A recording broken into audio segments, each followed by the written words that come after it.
everyone, and welcome to our segment today. Oh my goodness. I don't know where you are, but where we are, it's sunny, it's beautiful, it's fantastic. And if it's sunny where you are, I hope you've enjoyed the weather today. Today, we're going to be talking about something that gives us the shivers. It gives me the shivers. I don't know about you guys, but I don't know if it gives you the shivers, but when I hear interview questions, I start to panic. Oh my God. Just No thinking matter about how it many now times just you puts me on the panic. hot seat. But if this is your first time joining us, I know, oh my God. Do you know, this requires me to take off my glasses for a bit so that you can see how my eyes are petrified. But today we're not here to petrify you, we're here to make you. I've got a glass of water here because this one, it's a hot seat and we need to quench the fire. With me, I've got two amazing ladies who just, do you know what? They have my back, I have their backs. Take it away, ladies. Let's Hello, everyone. on It's you. so Do you good to know be here to again. introduce yourself, please? Yes. My name is Onyinye Anikwe, and I am a teacher.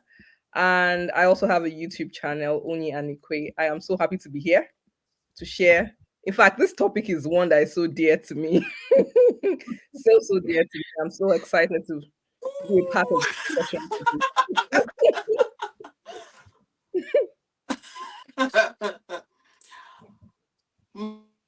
Mommy, you're Hi on the hot guys, seat you're today. Do well. you know what? I think I'm going to Yeah. even arrange the way this thing, the layout of this thing, so that yourself for the newcomers on our channel today. Okay. Hi guys, you're welcome back. So this is Teaching Abroad episode 3. My name is Omowumi and I'm a licensed teacher. I'm from Nigeria and I'm also a licensed teacher in the UK. I also have a YouTube channel, Omowumi, where I talk about teaching in the UK and lifestyle. So today we are on the hot seat and we're going to be talking about the questions you might come across about in your interview for a teacher abroad. Yeah, that is what we're discussing today.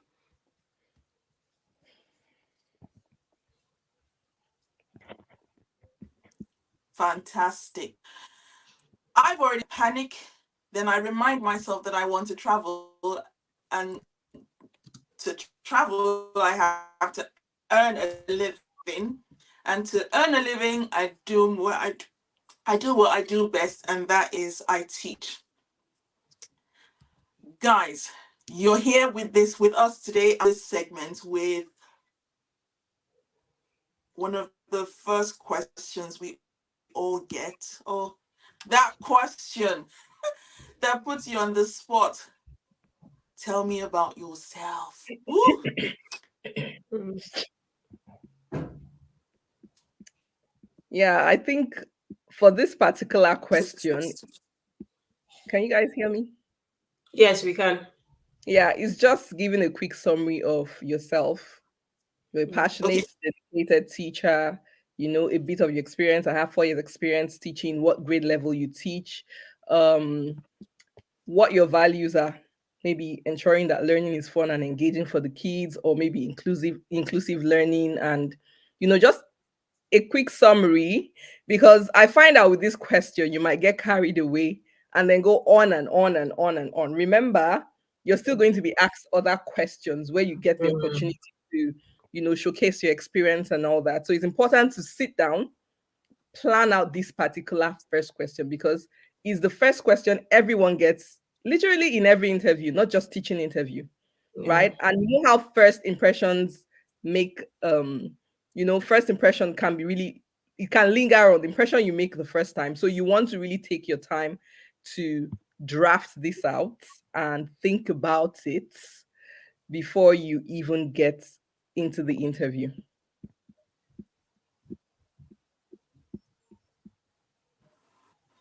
Now, my way of answering this question is usually I will talk about where I am now in my career. I will talk about how I got to that point in my career and where I fit into the company's or the school's values. Now, supposing you, before you do this, you should have looked on the website, you should have familiarized yourself with the school's ethos and the school's values, so that you're not talking, how do we say in Nigeria, out of point. Out of line. So if the school, for instance, is a faith school, yeah, if the school is a faith school, you're not going to be saying, and yes, I'm going to, let the children themselves and wear anything they want. That sort of restrictive, the dressing, for instance, is quite restrictive.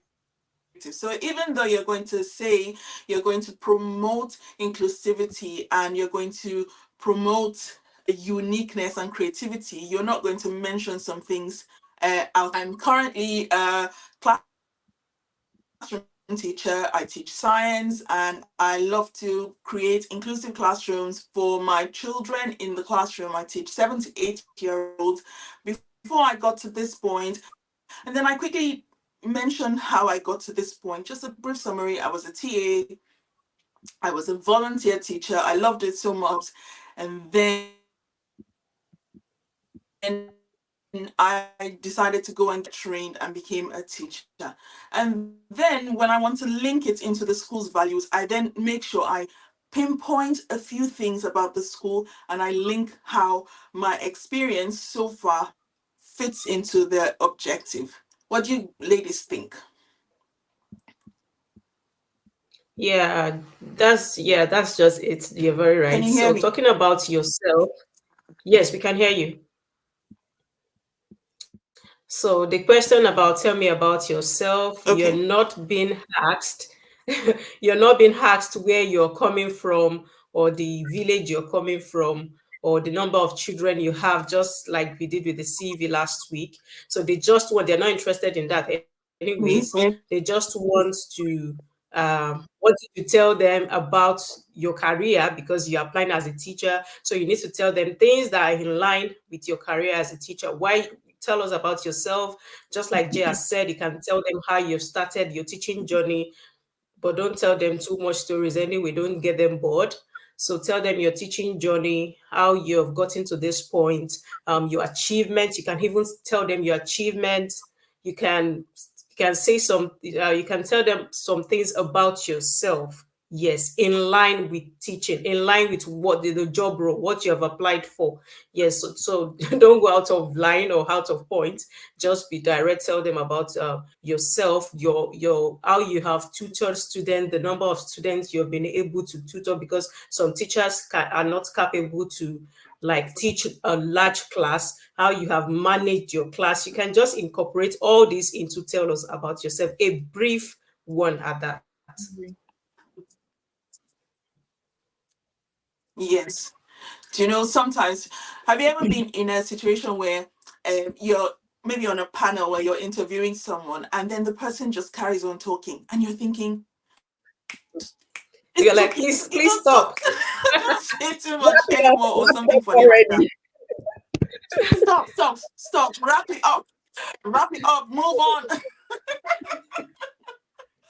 And One thing that came to me a bit like not like I was surprised is, when you have to do this interview, you also have to be doing on that same day, you're also supposed to teach and maybe even Yes, do yeah, some other small things on the side. So it's like really a yeah. lot for you to be doing in one Mm-hmm. day, especially given the Do fact that it. environment that is not your territory, right? So it's Yeah. very important that you yeah. prepare.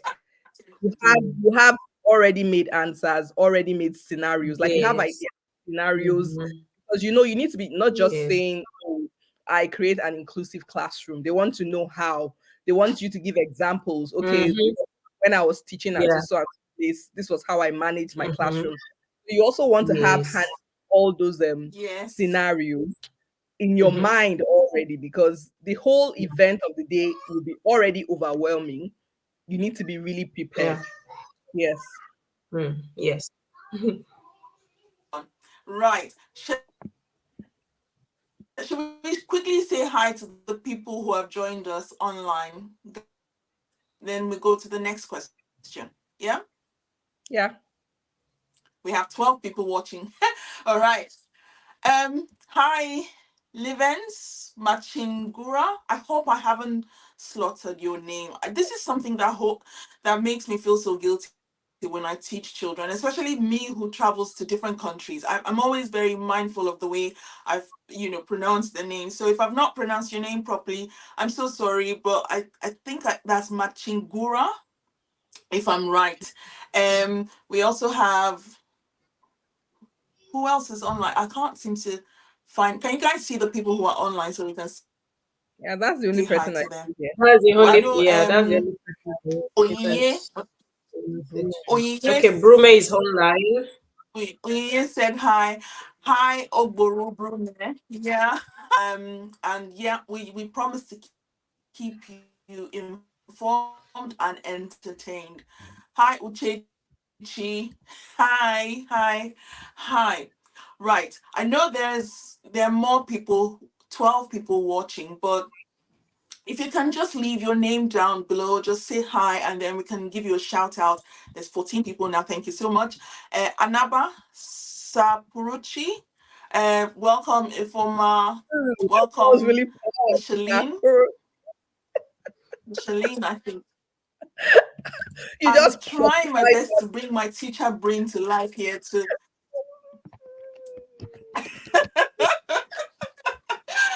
welcome, guys. Thank you so much for coming. Thank you so much for coming. I mean, it gives us a lot of power or a lot of value when we set up things like this and people come on and they watch, because it shows that, yeah, we're actually making sense. We're not just sitting down chatting to ourselves, because do you know what? Because we're teachers, if you leave us, we can chat from now till the cows come home. So thank you so much for coming. Now, I'm going to give it to Oyi to give us the second question, and then we will brainstorm the answers together.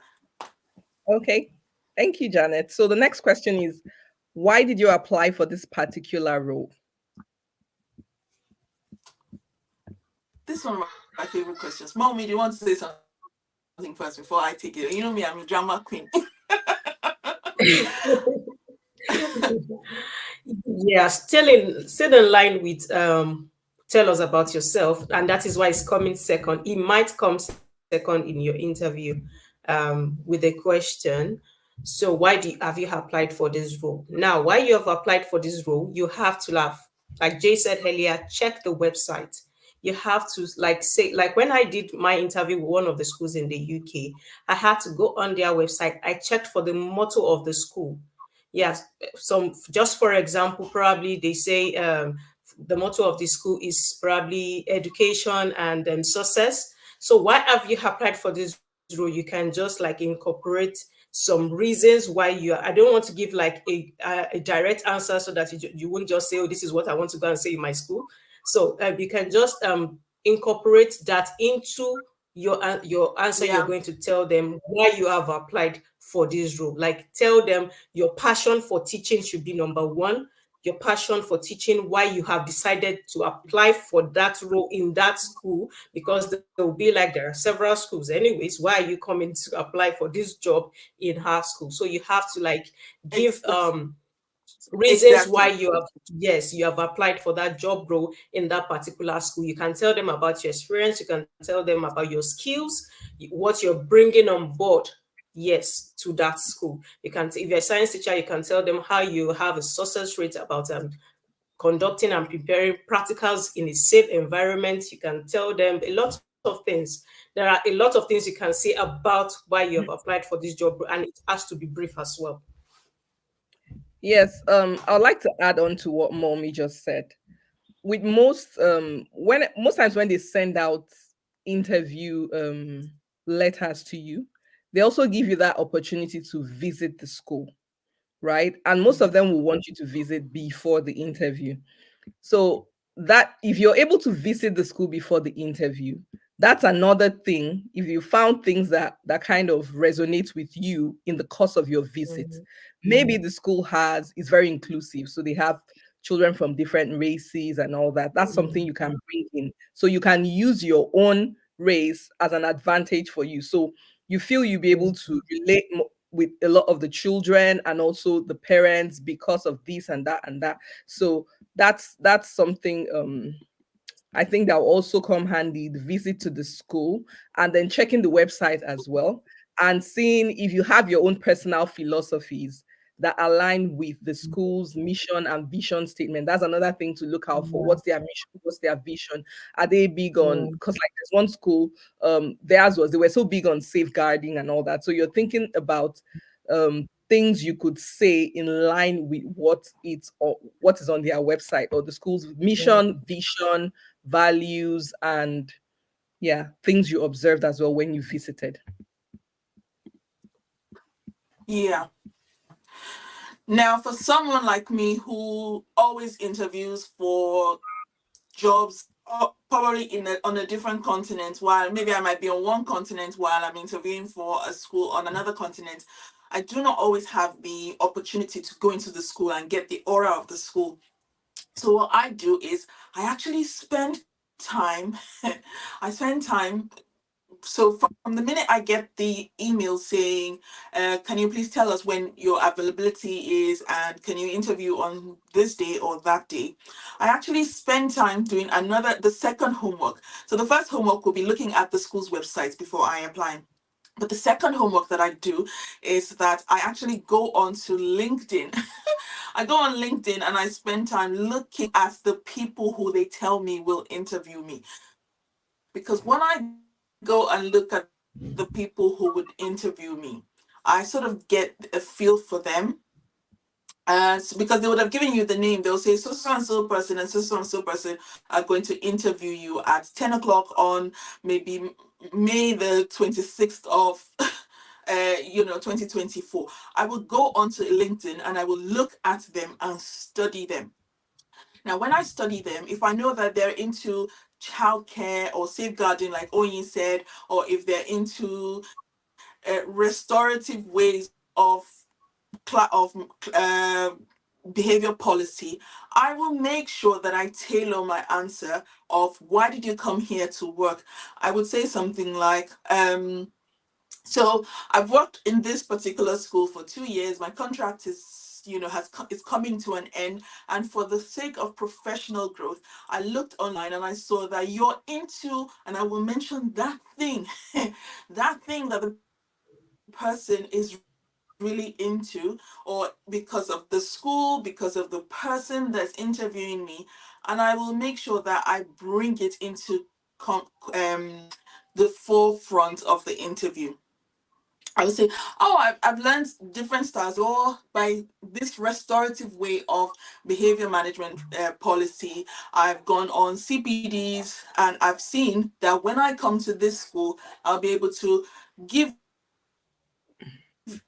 my own 2 cents about it and learn with people who are already practicing this. It's sort of like I'll be speaking the person's language. And when you speak a person's language, comment down below what you think. It sort of resonates somewhere in your mind. You feel like, oh, I'd like to have this person on my team. And that way you sort of endear yourself to whoever it is that's interviewing you. I could also say that I've worked in so and so country and I've enjoyed it, and it's time for my professional and personal growth, and I see that this is the job that's been advertised, and for me that's career growth. So that way you show that you're ready to learn, you're ready to move forward, you're ready to take your career in the next direction, and they are the ones who you've chosen. It's almost like I'm choosing a new boyfriend or a new girlfriend or a new husband, that sort of thing, and they always like that. So yeah, that's something that you can use in your interviews as well. What do you guys think? Yeah, I really liked the idea of checking them up on Instagram. One of the interviews I went on Instagram and then got onto the school's, sorry, on LinkedIn and got onto the school's Where's profile on LinkedIn. And then I even saw the HR team. So all of them, the picture of all the team members who were meant to recruit. I could easily just look at the email, whoever yeah, was that sent me the email. I saw her picture there and then I saw her team. making that connection, at least seeing them before I get to meet them, kind of Yeah. ease my nerves a bit. And then I Yeah. take a step further to go into their individual pages to then get to know a little more about them. So that way it feels like, okay, I already know them even before I actually get to meet them. So it kind of calms the nerves a bit. And yeah, also helps me have, know what it is that resonates with them, and then know how to prepare my questions to align with that. So I completely agree with that point. Exactly. I mean, that part of preparing your questions, because there's nothing you hate as much as you're coming to the end of an interview, they ask you, so what questions do you have for us? And then you say nothing. For me, it just shows that you're not Mhm. invested in this. You just want to get a job. Yeah. You're not interested in knowing anything about the school. It's a case of just give me the job and that's it. Interview, answering interview questions, but this makes your answer link into other answers that you will give. Another thing, guys, when you're snooping around on their LinkedIn profile, you have to go to your settings, because I can see everyone who's come onto my LinkedIn profile. So you have to make sure you go to your Exactly. settings and Just it. you go into ghost mode. Go into ghost mode. I mean, if you want them to know that you're interested, you can go on and Yeah. show them that you're I looking feel through their profile. I feel If if not, I'm on a panel and I realize that someone who I'm supposed to interview in a week's time actually looked at my profile, it kind of gives me the impression that this person actually knows what they're doing, right? It gives me the impression that they're Mm. so either ways, yes. whatever it is you feel comfortable doing, yeah, it could have its plus or good side or bad side. There's a good side and bad side to it, though, depending on who you're Or snooping. bad side. Well, for me, You when I don't went know for who my you're. interview, Yeah, you don't know how they feel. Exactly. Exactly, exactly. mm. For me, when I went for my interview, So I told them, yeah. Okay. I told them I searched about them online. So that was where I got like the motto of the school. So I told them, yes, I went online to search about the school. Yes, and I got some information about the school. So I know the school needs this, needs that. So that is why I've applied to the school. So I don't think that's a problem, anyways. Yeah. So I do I mean, move on to it the third depends question? on who's interviewing you. Yeah, Sorry, it yeah, depends on who's yeah, interviewing you and how they feel. Some people feel yeah. like, why are you doing the last minute homework? So it could also go the wrong way for you. If you had done it before when you were Mm, looking at the whole mm, HR team, then it speaks a little bit more because it means that you're prepared, you're planning, and it's all the things that you need to do as a teacher. But if you go 2 days before the interview, some people will see it as last minute.com kind of person. So it depends on you and what you're comfortable with, like Momi said. But honestly, I go on LinkedIn, I search them up, I search past staff, because you know how LinkedIn connects people who are in the same connection as you. I search up past staff, and sometimes I ask them questions. What do you, I'm interviewing for this, can you give me tips? All these things you need to put into your arsenal. And your interviews will be the thing is, you would even get more confident because it feels like you now know everything. Well, you can never know everything about them, but at least you know a lot Yeah. about them before you interview with them. Okay, I'll stop being a teacher. I'll let you Okay, say so the the next third question. question, why did you choose to teach children in this age range? Uh I think that I love that question. I love that question. yeah, so this one will be more specific on the key stage or the age group you're teaching. So why are you choosing that particular age group? They also maybe would want to know if you have an understanding of the curriculum and teaching mhm. strategies that might apply to Yes. those set of kids. Age So group. Yeah. you would Yes. want to say something like, okay, you're passionate about teaching children because then you give your reason, maybe because they are very curious and um they are enthusiastic about learning. You like to be a Mm, part of their developmental stage, um the excitement you get when you see them getting things right and all that, and then you want to Yeah. make a lasting impression or impact in their lives during their formative stages, stuff like that.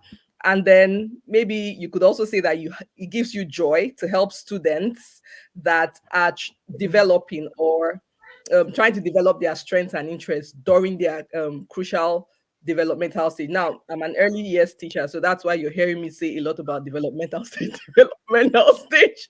So you're going to be tailoring this to your own grade level or age group Mm. that you teach. Yeah.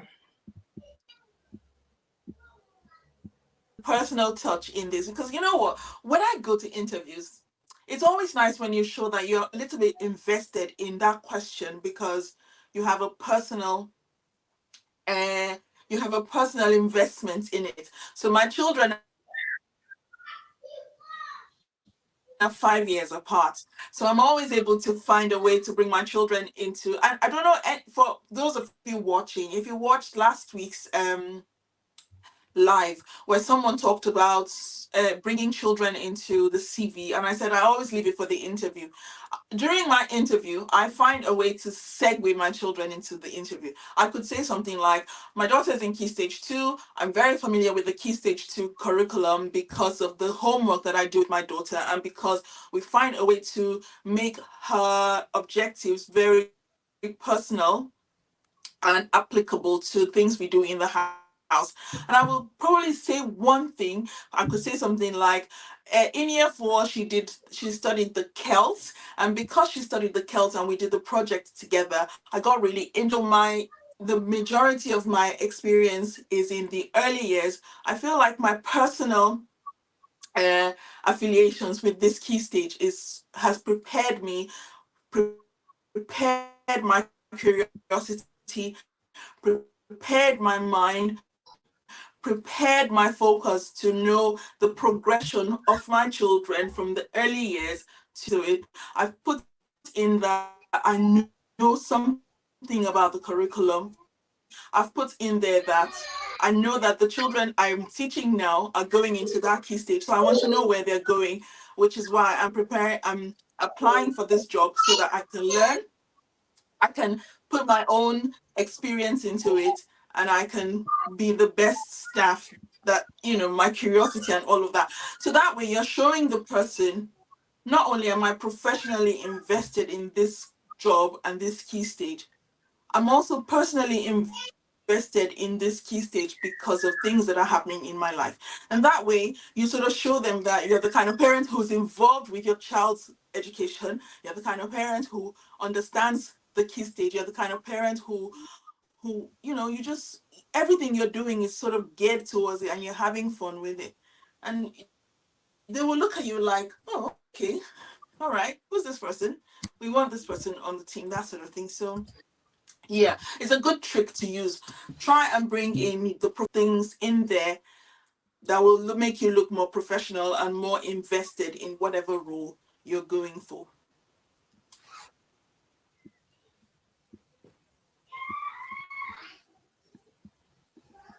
Okay. Do I move on to Right. the next Next question. question? What What are your core Yes. strengths? What are your core strengths? This is the time where you display all the I love this question. All skills the strengths, all the Do strengths you you know what? have. Did you skills, see where I curriculum just planning, every good thing you do in class, how you're able to differentiate instruction, how you're able to collaborate with maybe your TA or Yeah. your grade partner, all those skills that set you apart for this role, you need to bring them in at this point, your Yeah. strengths. Mm. And then if you have Yeah. scenarios as Yes. well to and always showcase a particular time when you actually did stuff that shows that reflects your strengths, that would be a good time to also bring that in. Yeah.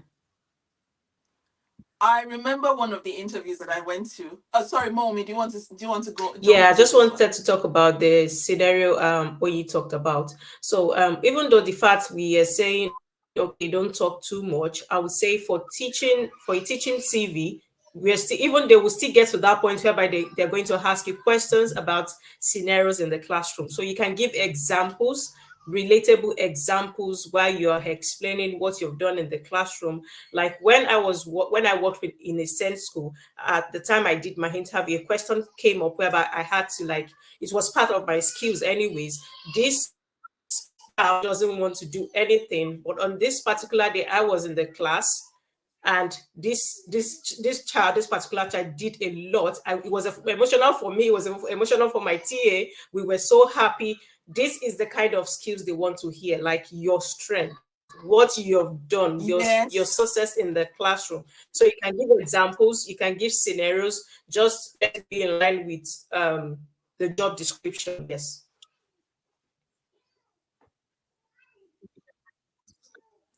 Yeah.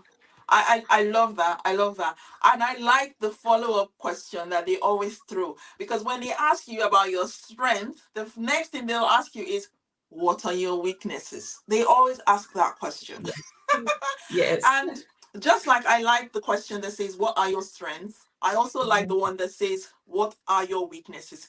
Now, my way of answering both questions is, because I know sometimes I go on, I answer one question, but have you ever been to interviews, ladies, where you answer one question and then they'll say, well, you've answered one question, but you've been able to answer three or four other questions on the Yeah, list. It's yeah, because you make it explicit, you make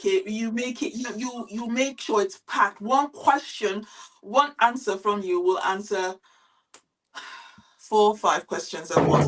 Now, my way of answering that question is I always say something like, my strength is that I'm a determined person, and my determination to succeed always it's sort of like what drives me in the classroom. And they will say, give and I'll give examples. Like, my favorite example to give, guys, you can borrow from this, you can modify.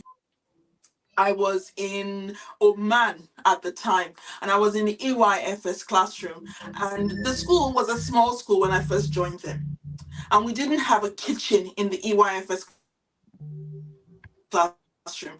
For all my early years, you know what it means to not have a kitchen in your classroom. It means you can't bake cookies, you can't make Play-Doh, you can't do all the cooking things like measuring and all the other things with the children. So it's sort of restrictive. And I really wanted a kitchen in my classroom.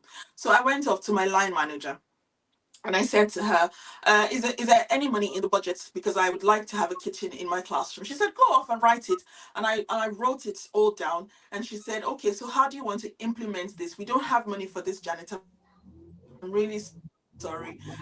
We can't do this. After writing all of that, but my determination to succeed made me go back and table out how to execute it. I decided that we're going to go into the kitchen, the school kitchen, bake cookies, ask the parents of my class and the next class to come in and have a bake sale. You know how parents like to eat cookies that their children have baked. So we will then ask them for a token donation and we'll explain to them why we're doing the donation. And that's how we're able to generate money for the kitchen and the next kitchen in the next class. So when school now hears that, they now go, oh, this person is able to come up with ideas outside the box to help the school. The flip side is when I now talk about my weaknesses, I then say, in my bid to be efficient and to be determined, I sometimes do not know when to delegate jobs because I feel it's my idea. And because of that, I have learned over the years to know how to delegate jobs. So that way, you're telling them your strength, you're telling them your weakness, but it benefits them at the end of the day. I don't know how you guys see it, ladies. yeah. I completely agree with you. And it's not enough to just say what the weakness is, but then you have to follow it up with saying what you've done, to let you get over Yeah. it. So the Yeah. example I usually What use you've two learned. examples most times. The part about, because a teacher's the time for teaching is usually so short, and I have a lot I want to carry out. I have a lot of Am I? Is the noise? Are you guys hearing the noise? So I have a lot of Yeah, things. it's from me. Yes, I Okay. can.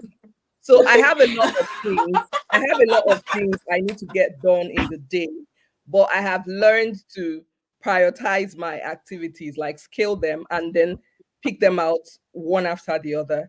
Another example I always use is what's that second Yeah. example? Okay. I'm very like independent and I like to get things done by myself because I know I'm able to. But I've also learned that the community where I work has a lot of talented individuals, and I've learned to leverage my other colleagues' skills, and I've learned to go with them when I struggle.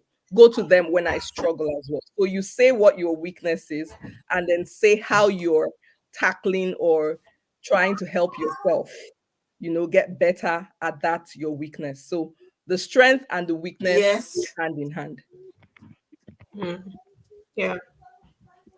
Yes, hand in hand. And I like your example because when you tell them that you're very independent, you know that part on our CVs where we say I can work without supervision. You're indirectly telling them, you see, I'm very independent and I can work without supervision. So you're sort of buttressing what you put on your CV, but you're doing it as if you're not really you're showing, not telling. Remember last week when we talked Yeah, about it yeah. during the live, you're Because showing, you're not yeah, telling them in what to do. reality, And yeah, yeah, actually in reality, nobody's an island. You always need people, no matter how independent you think you Yeah. are. Yeah, especially with teaching, because the set of kids you have this year will be completely different from the ones you have next year, right? So you Mm. always have to adapt your content to meet the needs of those students, and then sometimes you get stuck. You just need to, seek help from colleagues to be able to help, to maybe get ideas and all that. So yeah, yeah, that's it. that's a So good one. That's a good one. You're sort of killing two birds with one stone. one I stone. like that. Yeah. You're talking about one thing, but you've talked about your strength and your weakness, and you'll see the interviewer will say, well, you've answered that, so let's move on to the next question. So that way Next. you're not wasting your time. You're giving them information that's robust, that's packed, that's just and oh, do you guys know something? How about the tone of the interview? It's not stiff. Do you see what I mean? It's not stiff. It's Yeah, almost like yeah, you're chatting, like you guys are just having a Yeah. cup of tea Exactly. and you're just telling them Yeah. about yourself. No, no biggie, no biggie. I'm just telling you about myself, blowing my own trumpet. Because I need you to hire me. Just chatting. Don't worry. When I come into your school, we will all be chatting like this. Just easy, not no stress. you actually That you sort of actually thing. need to have calmed Right. your nerves before you go in. You really need to calm your Yeah. nerves before you go in. If Yeah. not, you might Yeah. just go blank, right? Yes. You Yes. need to really calm your nerves. And imagine you're chatting with Jay and Mommy. You're not seeing the people sitting there. They are your friends sitting Yes. right Now there. And then you chat on. Yeah. Yes, that's how I do it. you're I just just chatting, imagine there having are people I like to talk to, and then I Yeah. chat. having Yeah, because it can be really nerve wracking yeah. sometimes. Yeah. Okay, Do number you know six. what? You can have a they always ask you if you want coffee, if you want tea. Yeah. You can have a Yeah. But drink, I never during had the coffee. the face-to-face interview, not the Jay, demo tea. Jay, have you ever felt cold when the weather is hot? Really? I never had coffee. When the weather is hot, you're really feeling cold, and somebody's asking you if you want water. No, I don't want water. Let's get done with this right now. When you're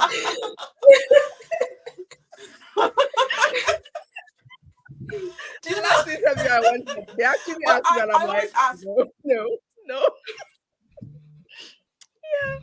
And one thing I also want to say really? is, I always if ask. I'll tell them, um,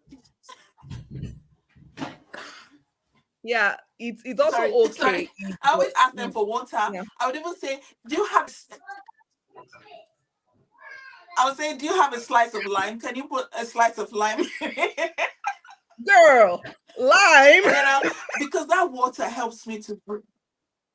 I just I asked for lime, but I've only gone for one interview where I was face to face. I've only gone for one interview where I was face to face. Most of my interviews are virtual, Oh, Skype or lucky Zoom you or then. FaceTime. Lucky you. So Ah, I will always have my water, and I would when they're talking, like when they're asking me questions, I was because that gives me the time for my brain to arrange some things.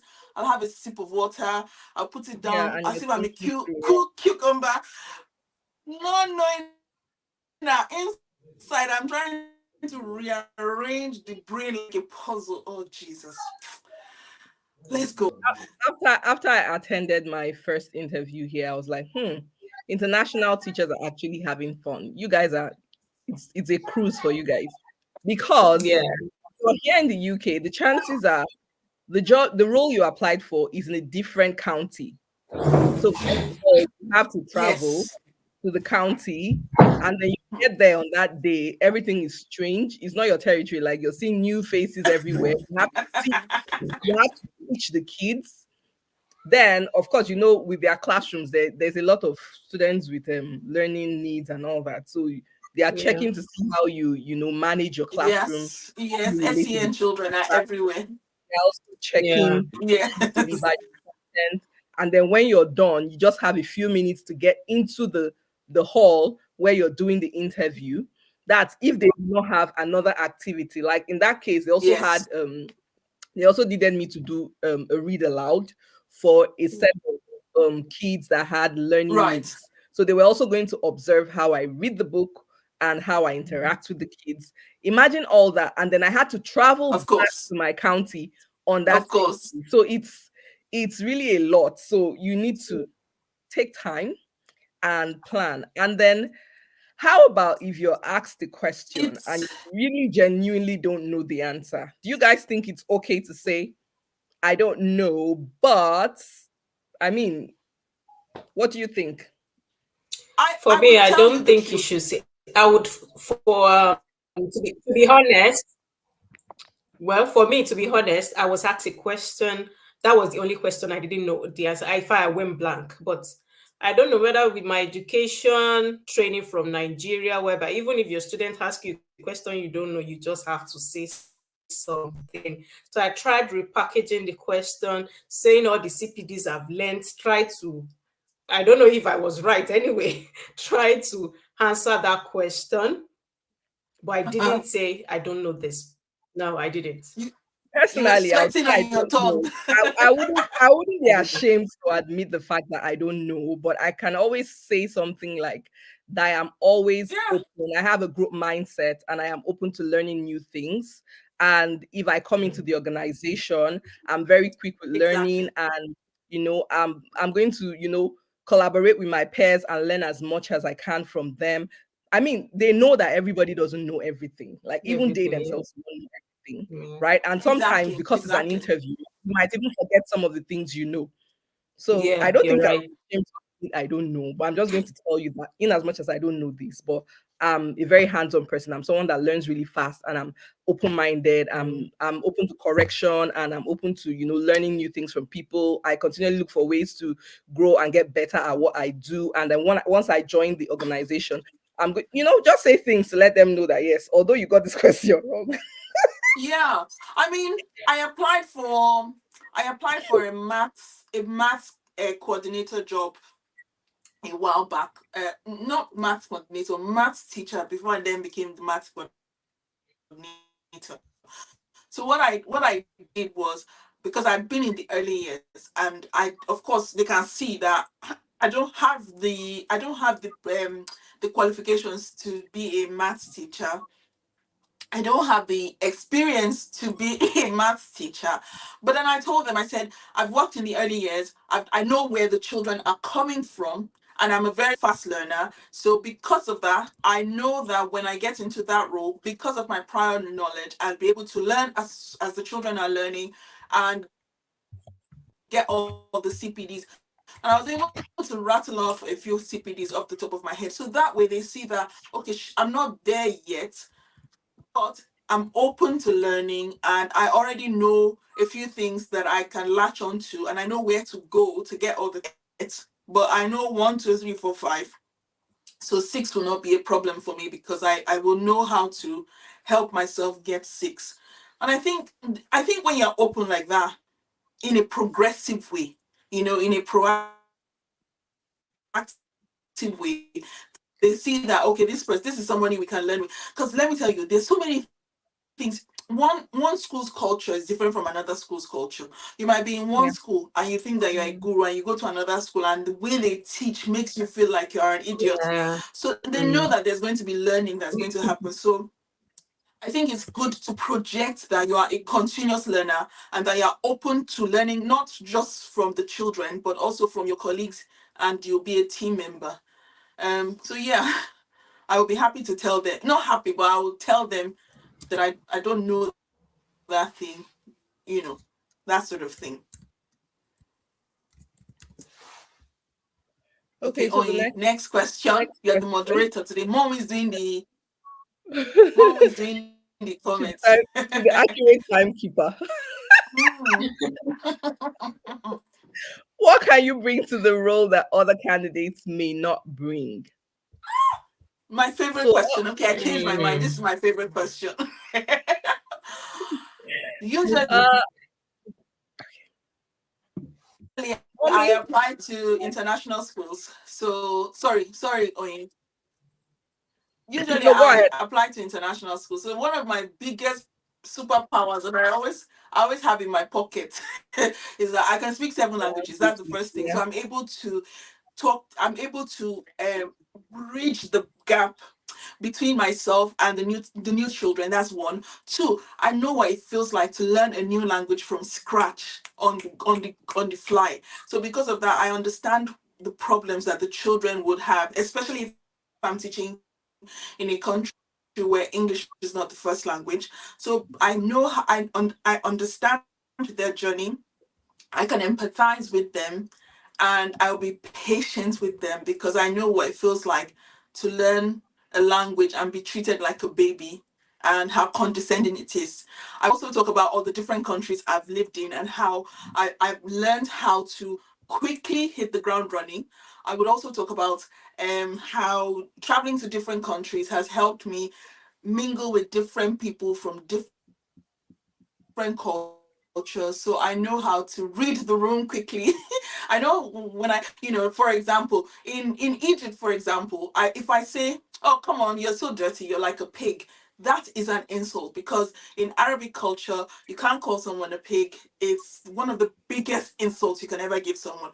Whereas if I come to the UK, "Oh, stop doing that, you dirty pig," it's not an insult, it's banter. Just do you see what I mean? It's so I Yeah. understand different cultures and I know how to blend in easily. So that's usually my superpower. Like when you're playing a joker and you just bring your joker and you hit it on the table like game over. So that's usually mine. So what would yours be? Yeah, so I completely agree with Jay, because of course everyone would say they have an inclusive classroom, um they work with special needs kids. So that's they want something special, kind of what sets you apart. So that's where your wider skill comes in. If you're passionate about music, or you've taught music, or you have a background like you do music, that's something to bring in. For me, it's usually sports. I played football and a lot of sports back in secondary school, all the way into even after university, NYSC, volleyball, table tennis. You can name different sports I did. So that's what I usually use, because yeah, it comes handy for me. Um, so that's what I actually do use.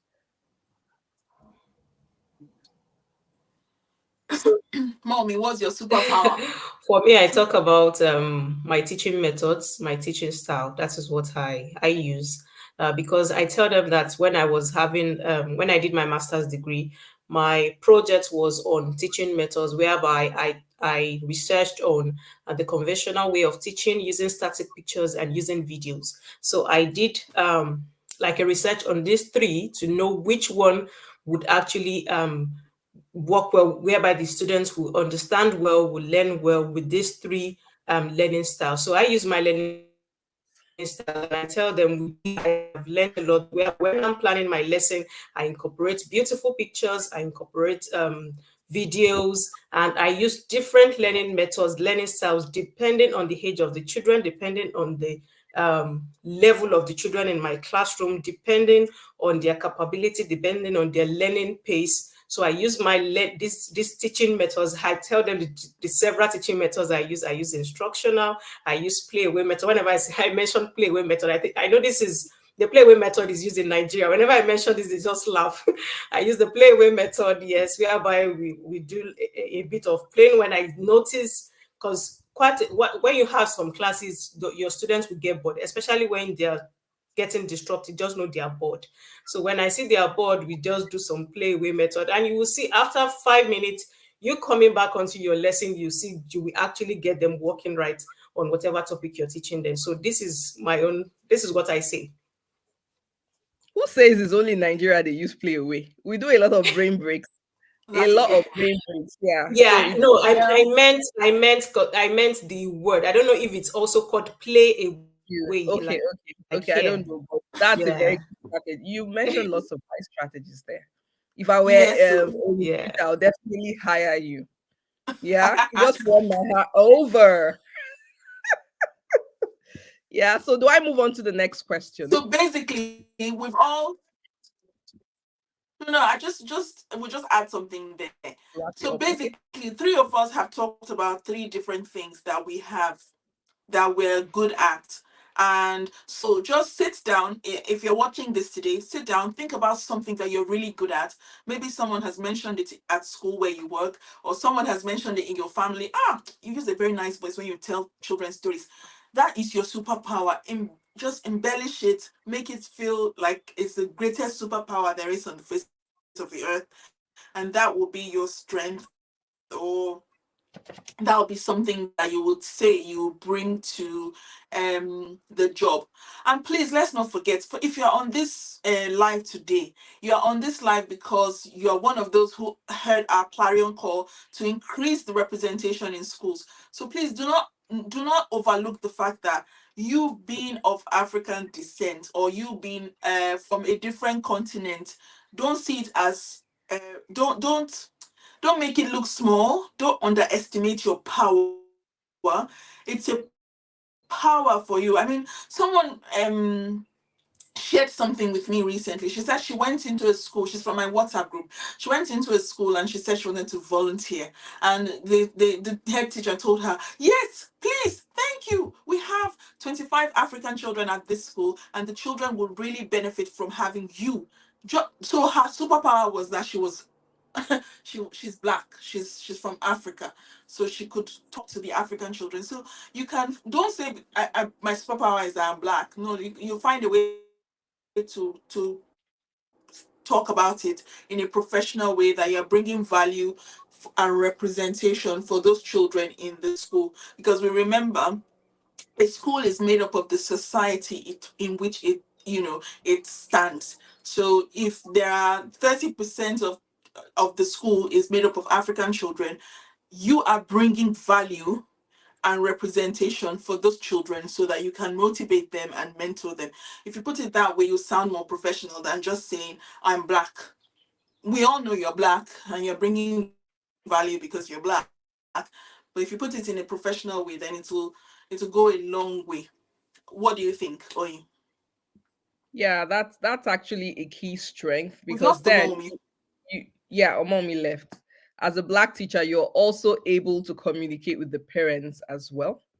Yeah, so not just the teacher, and you could even extend it to not just the blacks, but other minority races, right? Yes, so that's it basically. Oh, mommy, we lost her, and I'm sure she will join us soon. I think it's network. Should we just move on? Let's see if she's backstage. She's not backstage. Yeah, we can move on and then she'll join us. Like how I disappeared in our first live because of network. Okay, so the next question is, how would you work with a teaching assistant in your classroom?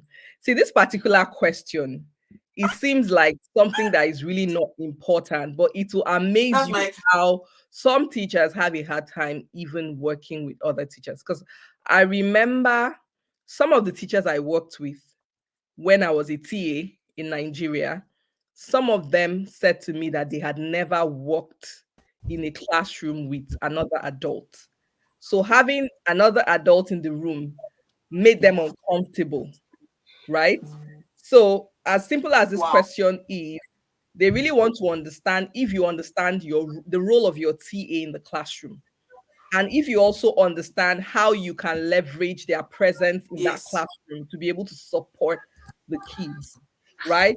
So, for me, I could use scenarios of when I worked with my TA, how I ensured that she was involved during, maybe not during the lesson planning, but I would always share the lesson plan with her. So she always understood what the objective of With each her. lesson was and what her role with the kids was.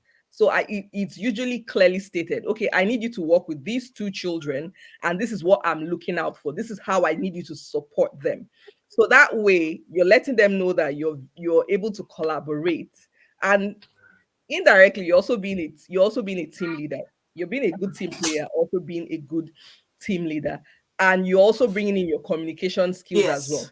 Also, another thing is, with the TAs, sometimes your TAs actually get to spend more time with the children.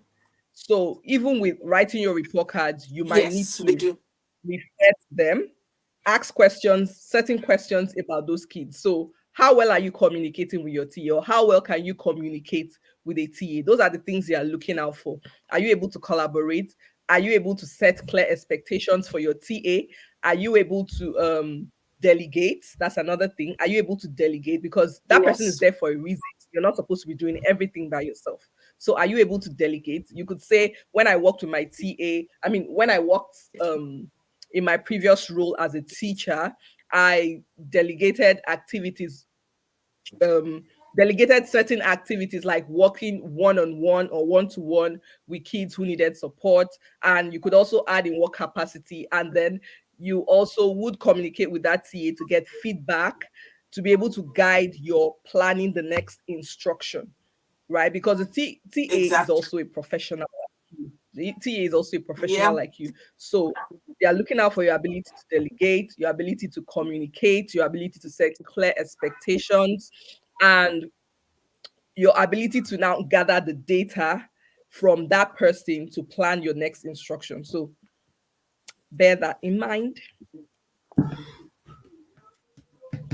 Exactly. Exactly. I think I always start mine by saying that TA and I uh, interact with one another.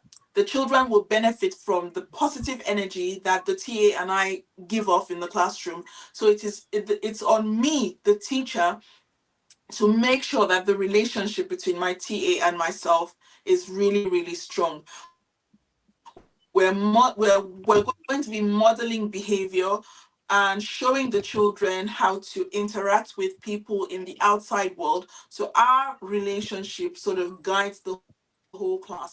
I always throw in there that my TA and I are like days, but we never allow it to affect the energy in the classroom because the children will sponge off this energy. I mean, it doesn't matter even if you're teaching year 12 or college, as long as you have another adult in the classroom, you have to make sure that the relationship between yourself and that adult is really, really good. If you have disagreements, which you would have, because you're strangers, you would have disagreements, you just have to make sure that you find ways to resolve the conflict, so that way you're showing the interviewer.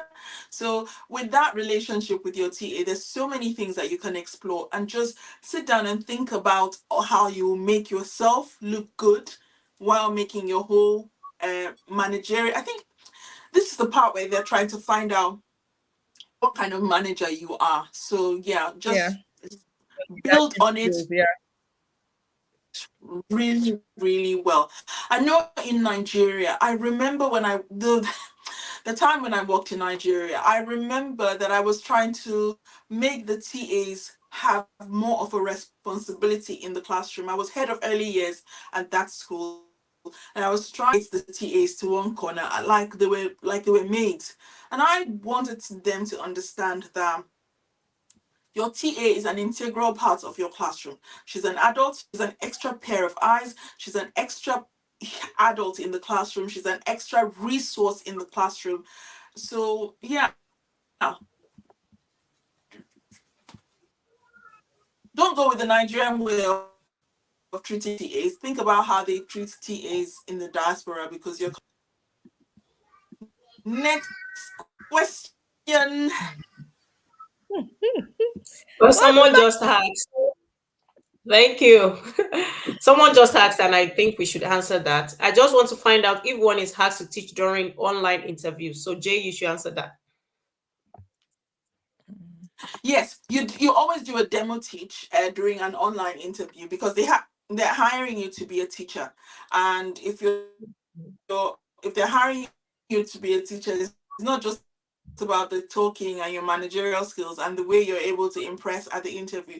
You will actually do a demo teach. And my next video that's coming out is supposed to be about demo teach for online interviews. So you're going to make sure that um you might have a classroom, but make sure you do it in such a way that the children's faces, position the camera in such a way, because safeguarding is still a big thing.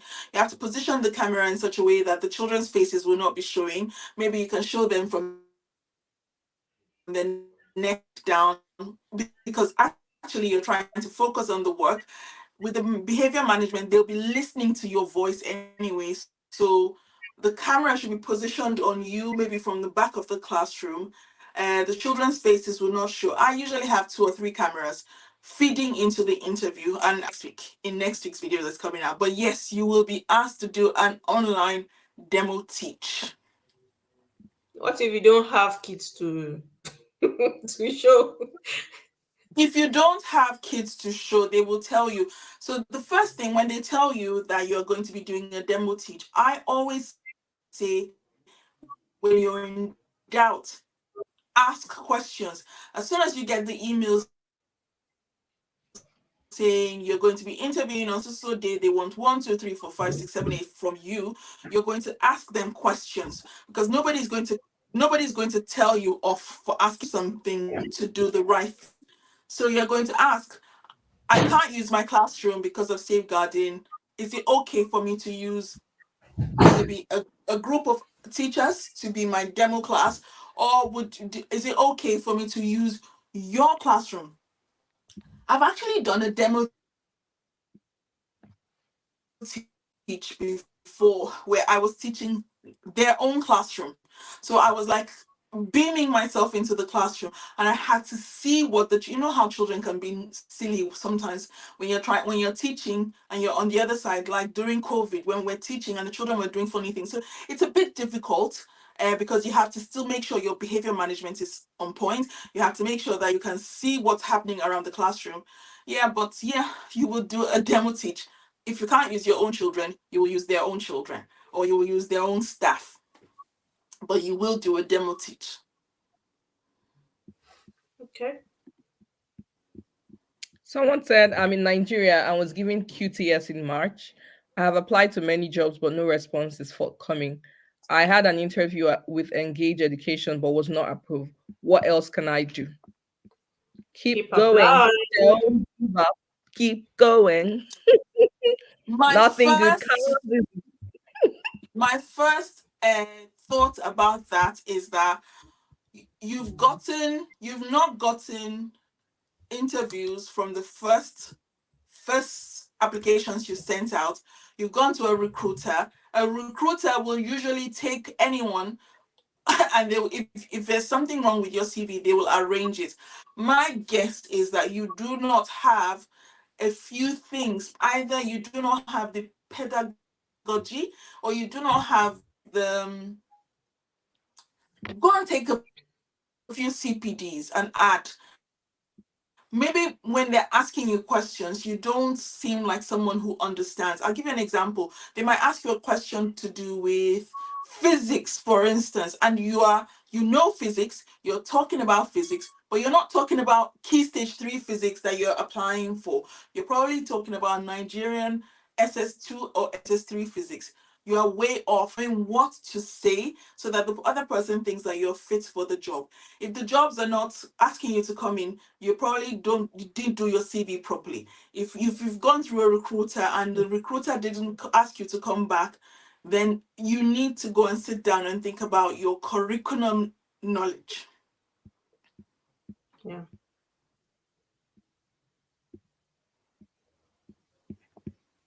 Okay, so what Jay is saying in essence is re-strategize, right? Go back to the drawing board and see Yeah, what the the child. person should Yeah. do that because I've like those that I refer to engage education, some of them came back and they said they were approved with their initial interview. So I would say because some of them sent their CV to me first, in which we did some revamping and all that. So I would say just like Jay said, try and re-strategize, go the CV, CPDs, everything. Yeah, and then you can shoot again. You can also shoot to other agencies. What is the most Yes. difficult And feedback? some people, instead of, sorry, Yeah. for some people, I've seen a few people, school will ask you to fill their own application form, but you ignore that and you send your CV. That they will not call you back because the Uh, first thing is you need to yeah, show them you understand the language. If the language says yeah, fill out our own form and you send a CV, you don't understand English. That's what you're invariably trying to tell them. I don't understand the language. If I understand the language, I will not send my CV, I will fill out your form. So they won't look at it. I'm really sorry. So so many things that we do that we think, oh, I've done so much. Or maybe you're applying to jobs you're not qualified for.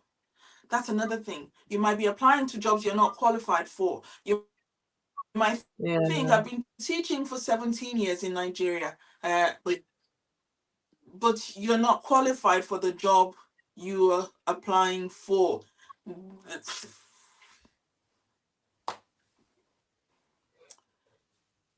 Yeah, it won't happen. Okay, Oyin, do you want to carry on? What is the most difficult feedback you have ever had to give and why? I will go Mm, with this one. And the most difficult feedback I've had to give was to my TA, and she was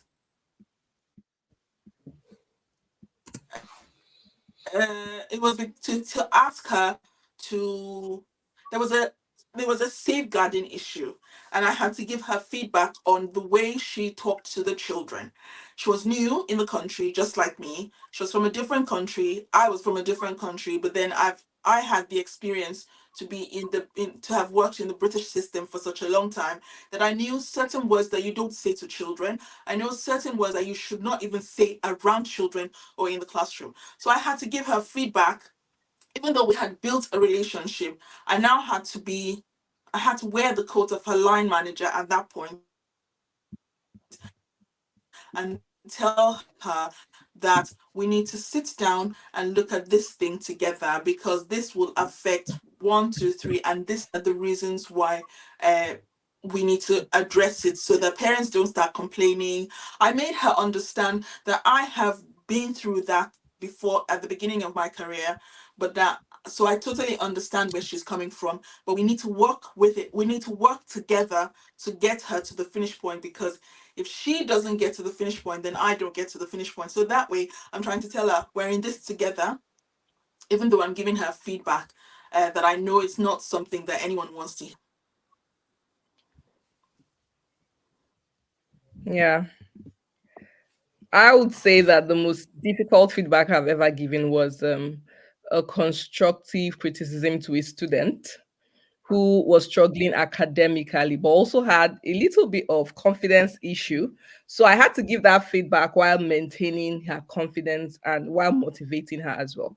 So I was a bit empathic. So my approach was to be empathic, and then I focused on the specific areas of improvement and then offer that support that the student needed. Um, yeah. to help them succeed. Yeah. It's a difficult one, Yeah, isn't yeah. it? Because some To kids give don't want to hear that they that are kind doing of feedback. something wrong, right? So how do you give that feedback and still, make them get it right Isn't without just making the them feel isn't just the children or the parents. Feel. parents do, yeah. Yeah, Sometimes yeah. the parents Parents don't do. want to hear it. Yeah. Yeah. Sometimes the parents don't want to, because I feel like you build a relationship with the children in your classroom. So giving them feedback sort of comes, you know how to sort of test the waters to give them feedback. But when that child now goes home with that feedback, so the parent is hearing it, and it's sort of, this is the reason why my school does parents meeting before reports go out. We call them in, we sort of And some of them don't show up for those meetings. Like soften most the parents don't blow. show up for meetings. So, and it's those ones who Some do of them not don't show. show up. Yeah, those ones who don't show up are the ones that complain the most, right? Because if you understand the strategy the Yeah, teacher is but using and understand that, yeah,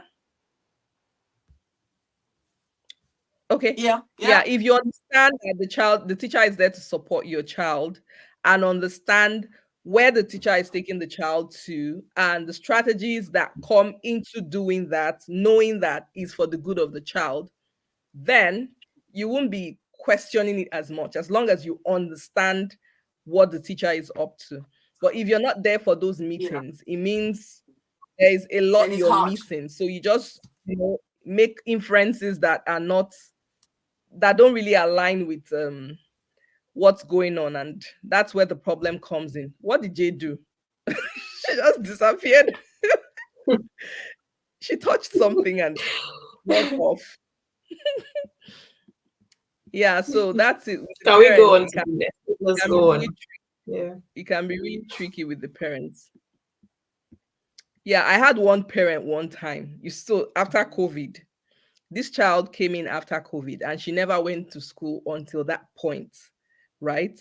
Mm. And then when she came into the classroom, a week after, the man came complaining and he went on and on and on about how he wasn't happy with the child. He wanted the child to have known a lot, but this child had never been to school. And this particular kid walked around the whole class the first day she came. She couldn't even settle. And it was there for me to explain that I have seen progress with this child, but just because he's not getting what he thinks is progress, I'm like, for this Mm. child to sit down in the class for 10 minutes, that is good Yeah. progress. Mm-hmm. Yeah, Yeah. that's progress. She's making progress. Just give her the time she needs and she'll be fine. Yeah, but Yeah. it took me kind of explaining things to the man, and that was because he listened and then was a bit patient with me, right? Yeah. And eventually everyone was happy.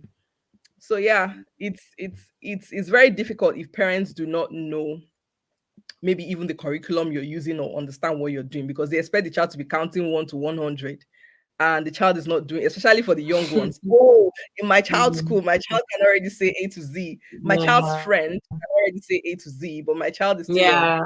Mm. So all that comparisons and all that, it can be crazy sometimes. Okay, so let's move on to the next question, right? Mommy, with me? Yeah.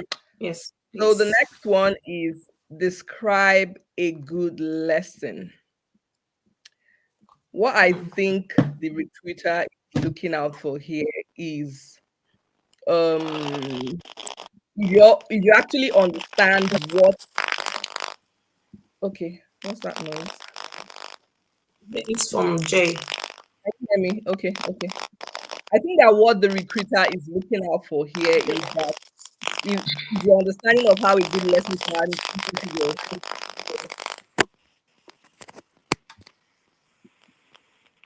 if you understand what actually makes up a good lesson plan. So the way I would approach this is to say that for me, a good lesson plan is one where every child is actively engaged.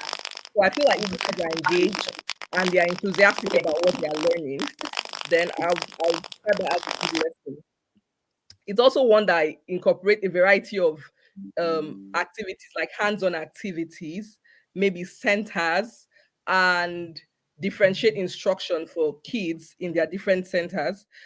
A good lesson to me will also have a very clear learning objective that the kids understand and are able to connect with. So a good lesson plan would also have the reflection piece. So how am I assessing the kids at the end? Am I observing them? Am I giving them an exit ticket? What exactly am I doing to reinforce the learning and ensure that they are taking away something from the lesson for that day?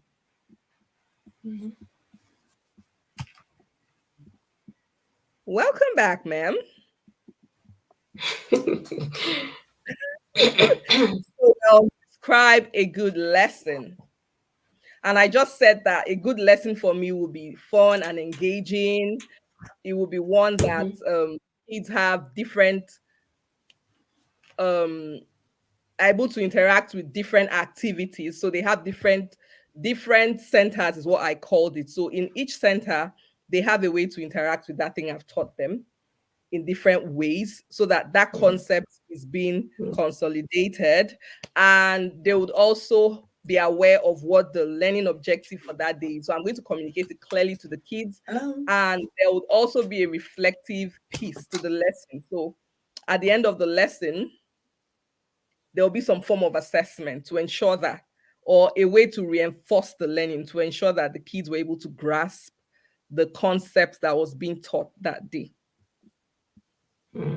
Yeah.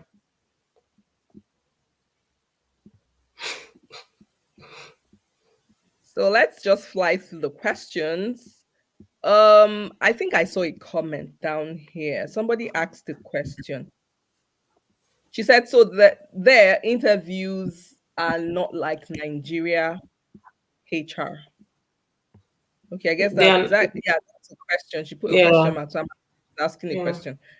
Yeah, the interviews are not exactly yeah, the no. same. Yeah, so in Nigeria, we would usually just write I think the interview I attended back home, we had an something like an exam. We just had Yes, to same answer here. some questions, and Yeah, at the same end of here. those questions, In we fact, I would was given a WAHEC, West African Examination exam to write. so after Yeah, that, so just right. the names of those who Yeah, passed were listed, and then you come in for the yeah, interview. But yeah. in this part of the world, what they do is you actually do teach a lesson, teach Hmm. proper, like teach a class. They Yeah, observe you. So imagine yeah. having 3 or 4 adults sitting in the room where you're teaching and observing. Imagine how nerve-wracking that could be. And then at the end of that interview, I mean of the teaching on that same day, you're then going to have to face a panel where Yeah. they interview you and decide your fate. So the next question is, describe a time when you had a lesson that did not go well. What were the reasons for this? Have you experienced your lesson not going well? Mine was, let me just my principal Okay. came in for observation that particular day. So at the end of the school Mm, year, we usually have the principal come in to observe and then give feedback, and that goes into your file. So I'd planned my mm. lesson and everything, and then I started teaching. It's a technology school. Technology decided to fail me. And you know how you have your slides prepared, you have everything you want Mm. to interact, all those Yeah, things you project on the board. It was a yeah. very interactive lesson I planned. But what I did is, as I tried to set that up, it wasn't, I just knew that technology had failed me. So I had to use the things around me. Thankfully, I Mm, have other things around. So I grabbed those things and I just turned everything around and made it hands on, right, for the kids. So I handed the mm, kids some counters, some whatever, and I got mm. along with the lesson and it went fine. And that was a comment she made because she noticed what went on. So the way I was Mm. able to adapt the whole thing, it became a good comment she added to my, oh dear, what's happening? So my ability to just, I was flexible. That's the word. I think I was the word is I was flexible. So I quickly switched on to something else and went on with the lesson, Yeah, getting exactly. frustrated. And even the kids did not know, right? Mm. Yeah. So that's an example I always keep handy for this particular question. And I think that what the Yeah, research because now they ask you is one is, question that you will be asked. That is just it. yeah. Yes, So it's and they one want to know question. how Yeah. you reacted when Yes. whatever it is that went wrong. Yeah. Yeah. It shows Because that you're I very, had a similar experience with yours, and that is what I also say in my interviews. Mine also was a technology, and when this happens, especially if you're teaching the older ones, the KS3, KS4, when you have a problem with your technology or something, they keep getting up from their seat and they're telling you, "Oh, miss, can I help you? Oh, miss, I know how to do this." Oh, then your class will just be rowdy. So you just yeah. try, you just, what you just do, just like Onya said, is just try and keep them busy. What I did was, in fact, my whole system shut down. The projector was not working, the system wasn't working. So I had to like send a mail to the IT team to come into my classroom to come and do whatever magic they want to do. So while doing that, I already gave them, because most of your lessons, I don't know, probably for other subjects, but for science, you have like a printed piece of papers whereby they can do some starters, Yeah. some learnings and all that. So I already given them that, okay, work on your starter. You can also do something. So that was what we did. And I can tell you for a fact, throughout the lesson, the projector did not come up. So that was what we did Oh, for a whole lesson. But if you just have to like be flexible, just like Onyi said. So, and you can also say this because they know something like this it can happen to anybody. 'Cause I'm not the projector, I'm not the computer, but something. But they just want to know what you would do. Are you just going to sit back and then let your class just go off like that, or what are you going to do? So they just want to know what you're going to do exactly. yeah. So you were very flexible with adapting to the challenge that you were faced with. Yeah, Okay. Welcome back, ma'am. We can't hear you. I hear you. I apologize. Yeah, I apologize for jumping off and jumping back. Can you not hear me? We can hear you now. yeah, we can. So we Can are we go to moving the on next Can you to the hear me? next question? question. Describe a teaching method you find effective. Describe a Well, teaching method you find. for me, like I said earlier, I use diverse teaching methods in the classroom depending on the age of the children, depending on their capability. But you have to use instructional. That's number one. You have to use instructional to put your class in shape. I use the playway method, like I said. I use some other teaching methods. I use diverse teaching methods for me, depending on their age, um, their level, depending on the type of student. If it's science student, I know I'm going to use another um, like a separate teaching method for that. If it's key stage 3, I know I'm going to use this. If it's key stage 4, I know I'm going to use another type of teaching method. So it just depends on the class and the age of the children. Yeah, for me, I teach lower kids, and I find that inquiry based method is very good for them because it focuses more on their interests. Mm. And yeah, so sometimes I find a kid walk into the classroom and the child comes in with something, maybe a box that they used in creating something that could become a project for us, right? So we can talk about Mhm. it and the child can tell me what they have, why they have it, how they came about it. Then I can decide to, if I notice that other kids are interested in that, then that could be a lesson. How can we make things out of boxes? Yeah, that was a theme, a project we did in my school for my pre-K kids. And then a lot of them love animals. So animals, that theme is another one we explore because kids enjoy, most of them like animals, right? So I find that this method of learning empowers the children to take ownership of their learning. They ask questions, they are ready to explore. We go outdoors, you find them thinking critically, they are curious, they are creative, and it also helps them to be independent. So, and when they are learning something they're excited about, or when they are doing something they're excited about, you see that classroom management, you don't have to do a lot of classroom management because they're engaged, they're enjoying Engage, what yeah. they're, and learning Yeah. is taking place, right? Mhm. And they're also, you can tell that they are understanding and they're able to retain what they are learning from the questions they Yeah. ask. and Mhm. learning is more meaningful for them. So I like this teaching method for my kids, my little kids. Well, because I teach the IB, can you hear me? Yes, Yes, Can you guys hear me? yes, yes, yes. we Okay. can. And because I teach the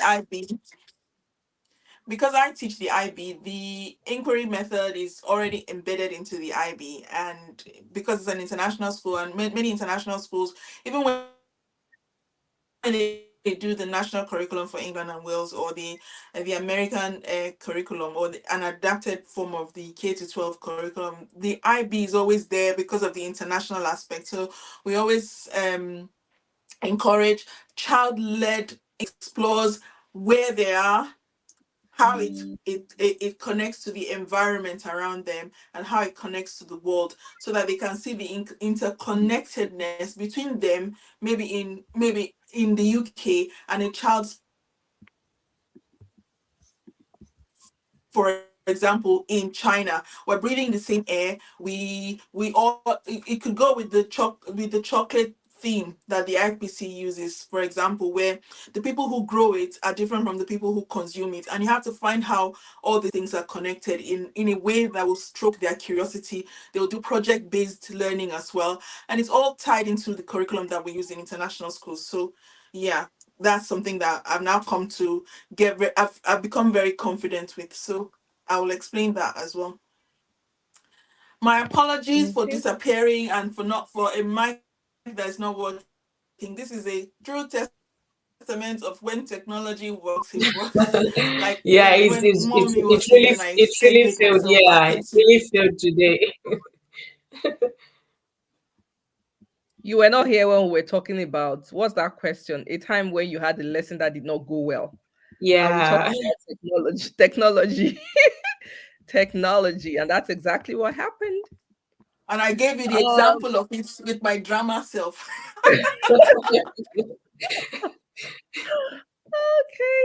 okay. We still have a long list of questions, but I see I that think we we should our have. time is fast spent. So we're going to Can be we have an wrapping episode? Can up. we have an episode 2, please? Because How about we still have the safeguarding questions, and it's very important. Very, very important. let's scroll down. Let's take that safeguarding question, and then I'm thinking maybe in the description of the video we can put the link to the interview questions, just as a Okay, way to help those who have okay, interviews coming up soon coming up. to Okay, know. that's a good Like one. most of the interviews, these are Yeah, the to look at questions. it. Yeah. Yes, These are the it's similar. questions. It's, at Yeah, least it's they similar. might just Is yes, they might just tweak it a bit, but yeah. it all boils down to these questions here. So for the Mhm. safeguarding question, safeguarding children is an important part of our work. Can you give me some examples of how you would contribute to making the school a safer environment for children? Mm. So you're going to be explaining your view on safeguarding here. Safeguarding is a responsibility of everyone. That's what they always tell you. So how do you then contribute? Yes. I can contribute to making the school a safer environment for children by you're mentioning, familiarizing yourself with the school policies and procedures. That's a good place to start for safeguarding. And then maintaining vigilance and awareness. So you're observing the kids in your care, you're observing for signs of abuse or neglect, and providing a Yeah. supportive and confidential environment for the students, right?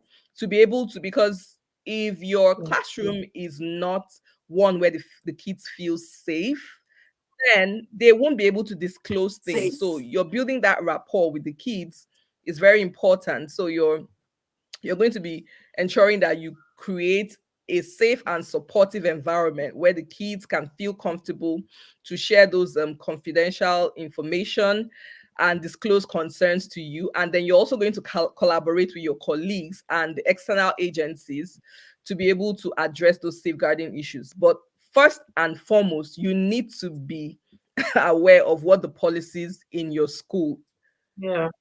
are, the policies and the procedures, and who to go to, because these are the things they will Mhm. explain in that policy.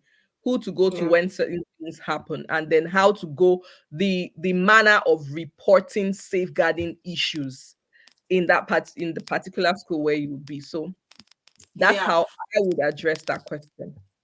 I mean, I would add something as simple as knowing where the assembly points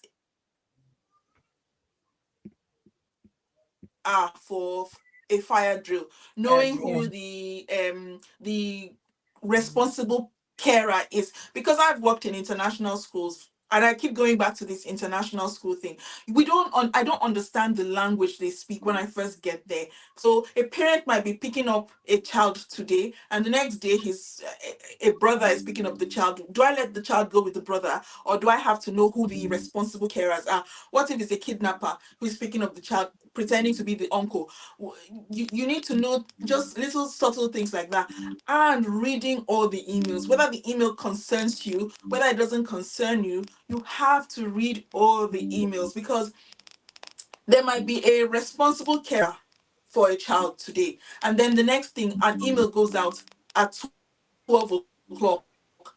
Children are leaving school at 1:30. An email goes out at 12 o'clock saying that there's been something going on in that family, and you know, be aware. If you don't read what they've sent out, you won't know. You hand out a child to a person who is not supposed to hand you're supposed to hand the child to. I mean, I've had situations where a dad arrives at the gate, the child says daddy, but daddy is not allowed to have the child because there's a court order on daddy.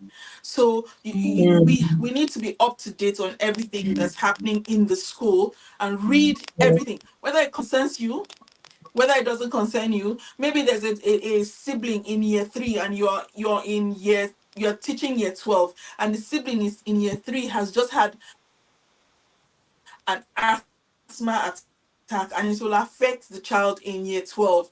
You is being abreast of every single. I mean, there's something they say that if you want to hide things from a certain group of people, put it in print. Please, we're not part of that. As long as we're on this group, we're not part of that. We read everything in print because it will save lives. Ooh, it will save lives a Yay. lot. Okay.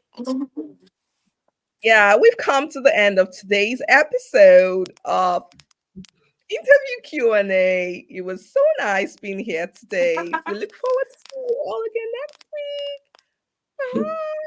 The voice changed though. Bye. They do read aloud for children. Don't you read to your kids? Don't you get into the car? Exactly. I do, That's but And Hoyi and Jay. okay. With Are Omo, we you are trying to come to say the it's end of the bedtime, or are you? Yes. what? I didn't hear you. No, I was saying Thank you what so I much, was guys, just for reading. being with us. I was reading the way you were reading. I said, and Oyi and Jay. Thank you all. We'll see you again. Let me see this way. Bye, Yay. guys. We'll see you next week. See you next week.